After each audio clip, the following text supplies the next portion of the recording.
And right now, we are just learning that the suspected gunman in that South Carolina shooting yesterday or 2 days ago at the church, in the Charleston church shooting, now charged with 9 counts of murder. This is just into our newsroom.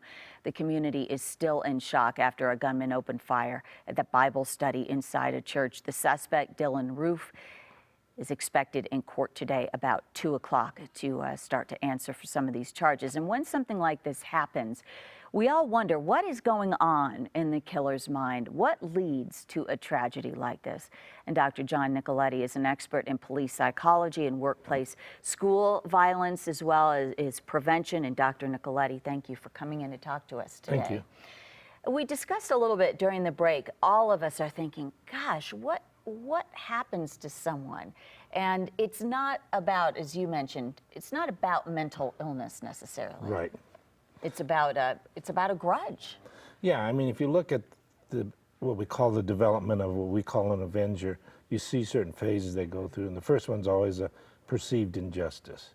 Now, that injustice may be against African Americans, or like the church shooting we had here, it could be against Christians. The shooting in Santa Barbara could be against the women at Alpha Phi who wouldn't have sex with them. So there's always some sort of perceived injustice that then turns into a grudge, that then forms obsession. There's a lot of talk about a profile of someone like this, a relatively young white male. Does that ring true to you, or is that a reach? No, I mean, the only profile characteristic we could come up with is male, which isn't very helpful since guys are the primary perpetrator of violence.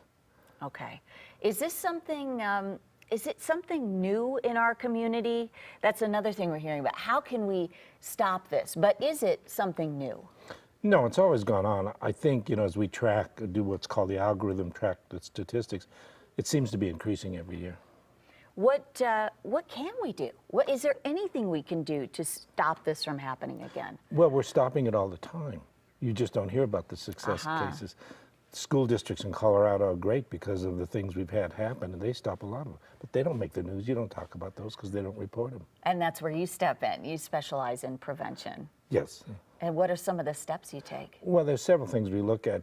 Generally, before the individual attacks, they'll do what's called a broadcast, either through social media or in real life. Like if you look at this case, he actually told some of his friends he wanted to kill a bunch of people, but they did the typical thing, which is denial. Oh, that's just so and so. So we always tell people, if they broadcast it, you really need to believe it.